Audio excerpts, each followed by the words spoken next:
grandi dans une famille surendettée. J'étais étudiant boursier, donc j'avais 400 euros pour vivre par mois. Mes parents ne peuvent pas m'aider. Voilà quoi. Moi, quand je voyais les autres qui avaient leurs parents qui leur payaient des écoles de commerce comme si c'était la chose la plus normale du monde, bah non, moi, c'était pas possible. Moi, j'aurais voulu aller faire une année aux États-Unis, comme c'est arrivé à une copine à moi. Eh ben non, je pouvais pas parce qu'il fallait justifier d'avoir 10 000 € sur un compte bancaire. Donc ça, pour moi, c'était de la science-fiction. Donc j'ai pas pu. Ceci dit, j'ai quand même pu partir en Erasmus en Angleterre. Mais bon, il y a quand même un profond sentiment d'inégalité là-dedans. Et puis bon, il y a quand même un côté aussi où tout n'est pas triste hein, dans ma famille. Mais mon père a ce côté extrêmement débrouillard, Hmm. mais il lui manque le côté calculateur. Alors que moi, j'ai le côté débrouillard calculateur.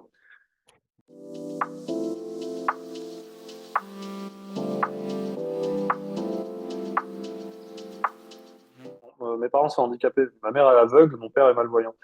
Donc, j'amenais ma mère faire les courses et puis, comme je savais qu'ils roulaient pas sur l'or, ben, le grand jeu pour moi, c'était d'optimiser les courses, de leur faire faire des économies en faisant des promotions et tout ça. J'avais 8 ans. Hein. Hmm.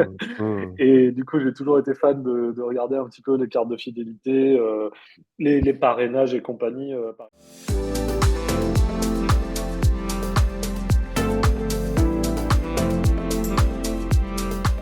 Donc, en fait, moi, je fais le lien sur mon blog entre économiser 20 centimes par-ci, par-là, à quoi ça sert, parce qu'il y a beaucoup de gens qui disent à quoi ça sert, ça fait perdre du temps et tout.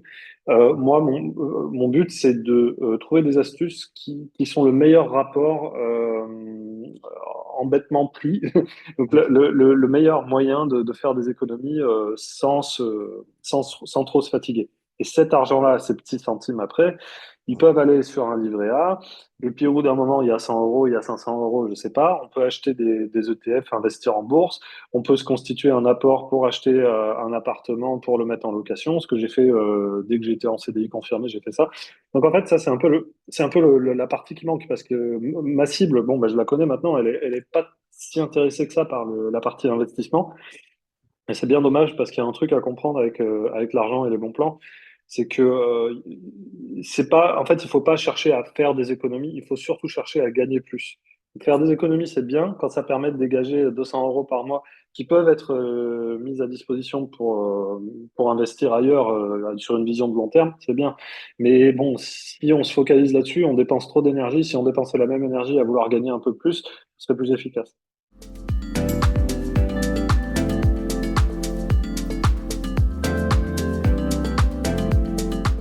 Non, parce qu'on a l'impression qu'on vit de moins en moins bien. Mais en fait, non, on a de plus en plus de confort matériel. C'est juste que peut-être les inégalités se creusent. C'est ça qui donne une mauvaise impression. Moi, je pense, depuis le début, j'aimerais bien que mon blog n'existe pas. Parce que si mon blog il existe, c'est parce qu'il y a des gens qui ont du mal à finir leur fin de mois et qui sont à la recherche de ce genre de petits bons plans. D'un point de vue politique, j'aimerais bien que ce soit pas comme ça, mais bon, dans un monde où c'est comme ça, ben, moi, je partage mes petites astuces après. Voilà.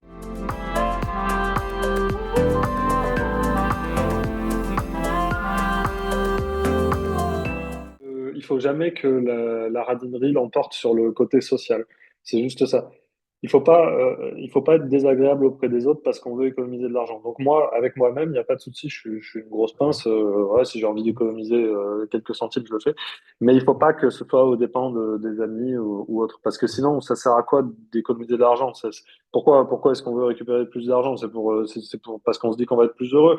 Et si on a moins d'amis, on sera certainement moins heureux. Moi, je préfère avoir plus d'amis et plus d'argent, pas juste plus d'argent.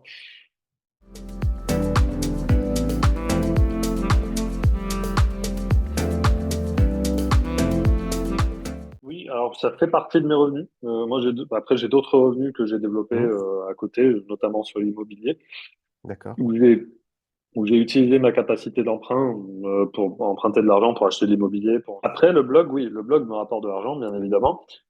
C'est principalement de la publicité, donc il y a pas mal d'encarts publicitaires. Il y a Hmm. aussi de l'affiliation. Là, par exemple, il y a un site de code promo qui se lance en France, là, un site italien. Bah, je suis en train de rédiger un article pour présenter comment ça fonctionne et tout. Et eux, ils me payent pour ça. Il peut y avoir aussi, qu'est-ce qu'il y a? Il y a des vidéos sponsorisées sur Insta, il y a des vidéos bah, sponsorisées sur TikTok aussi. Là, j'ai fait un article Hmm. récemment où j'explique TikTok, comment on gagne de l'argent avec. Oui, j'ai vu. Euh, Après, il y a du parrainage aussi, où de temps en temps, je parle de telle ou telle appli, je vais dire, OK, bah, vous pouvez suivre mon lien de parrainage si vous inscrivez, vous gagnez tant.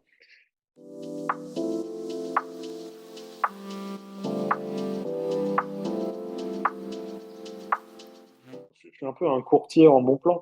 C'est-à-dire que je vais aussi, enfin, je vais donner des idées à des gens qui les avaient pas forcément eues. Donc, quelqu'un qui va venir sur mon blog pour savoir comment on fait pour gagner de l'argent sur TikTok ou alors comment on peut économiser de l'argent sur tel, je sais pas, au supermarché. Moi, je vais lister toutes les choses que je connais que j'ai testé, qui marche, je vais donner mon avis. Ça marche mieux, ça marche moins bien. Ça, c'est plus pour les gens qui veulent économiser quelques centimes. Ça, c'est plus pour les gens qui veulent gagner un peu plus. Ça, c'est plus pour les gens qui ont plus de temps libre. Comme ça donne des idées aux gens qui n'avaient pas eu forcément l'idée d'appliquer telle ou telle astuce.